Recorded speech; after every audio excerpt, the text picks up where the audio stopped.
What's going on, everybody? Rob Anderson, Clean Power Wash, Salisbury, Maryland. So back at making videos again. Was sick and whatnot, like I said in that last video. So I want to talk about another video I saw recently. Another channel was talking about pricing, explaining, how they were coming up with their pricing. His time to do certain spots on the house and whatnot, identifying stains and things on there, and in general, great explanation on his thought process, what he's looking at, and his areas of concern. Going through in his mind what this is going to take this long. This is how much chems we need. This is how much I should charge. Blah blah blah. This is a whole day job, so we don't have to worry about, this task would be an hour-and-a-half task if we weren't already on site doing other things. So it's going to take less time because you're doing, wow, people are driving crazy out here. If you have to do 4 different houses in a day, you need to charge more at each house than if you're at one job all day. Your guys are being productive for all but the half hour or 45 minutes of travel time, instead of having 2.5 hours or 3 hours worth of travel time throughout the day. So it makes a big difference there. I want you guys to understand that if you're dealing with a painted metal sided house, and you've got different stains on it that you have to remove, scrubbing a painted aluminum house is going to remove, or has a much higher potential to remove, paint from it and get it back down to bare metal, especially if you see another side of the house is already to that point where it's just you're wiping it off with your fingers without any chemicals or any pressure, or any real amount of water there. So be very, very careful about that. I talked multiple times in the video about we're going to have to scrub this for 3 hours, or this area is going to take an hour. And I mean, perfectly honest, if an area is taking you 3 hours to clean, either A, it's not going to come clean, or B, which is more likely, you're probably not using the right process or chemicals to clean it. With oxidation, we use gutter butter or gutter grenade or dragon juice. We would put dragon juice in our regular mix, or Red Raider or EBC, along with our bleach and our surfactant, and that actually helps to cut through the vast majority of these stains, without having to brush, without having to spend 3 hours on this. And it's very interesting the way that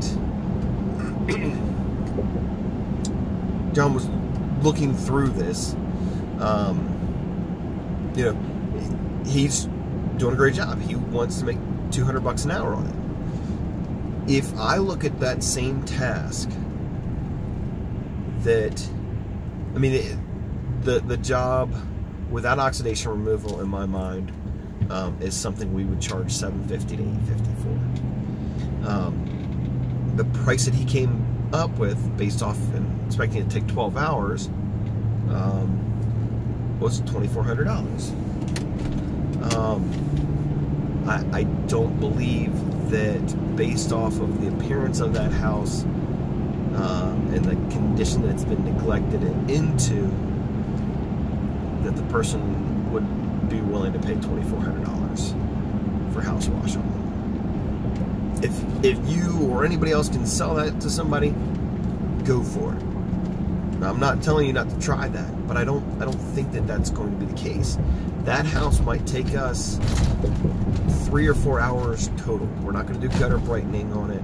We're not doing window cleaning. The oxidation removal, if they wanted that removed on the far side, would be another $300 or $400. But the house wash, to remove those stains and whatnot, we're going to put our same mix all the way around that house, and it's going to come clean quickly. Having dragon juice in our mix allows it to break that surface tension, and then it's going to just fall right off the wall for these various stains. There is one stain that he pointed out, the one that he was talking about that would take 3 hours. No way it's going to take that long. The other big issue in there is that, and I get the advice here.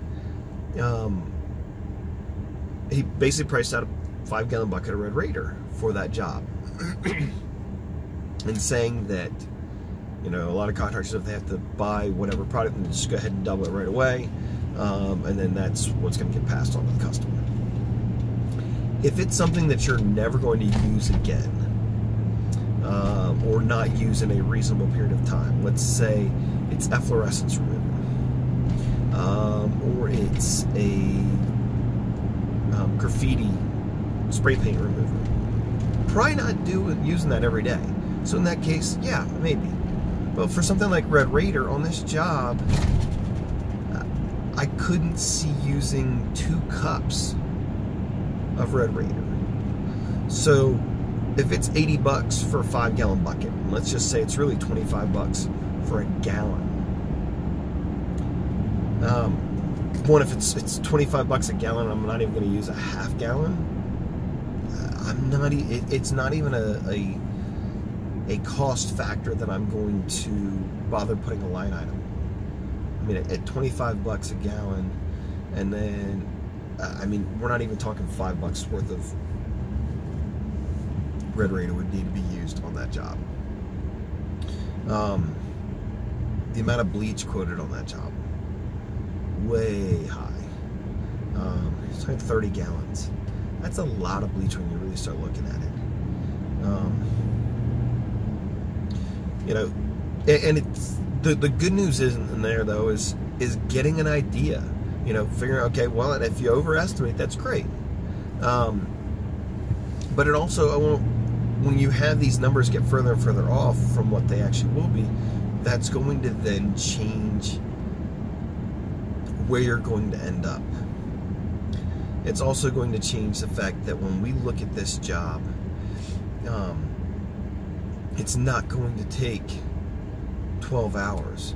If we can do it in 3 or 4 hours, does that mean that I should only charge $600? And because it's going to take him, or in his estimate, 12 hours, that he should charge $2,400? No. I mean, quite frankly, if we're able to get it done quicker, we're going to be trying to charge more money per hour.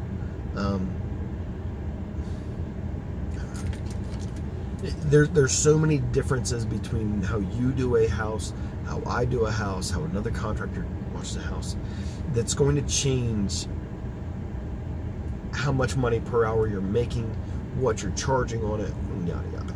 So, anyways, bye.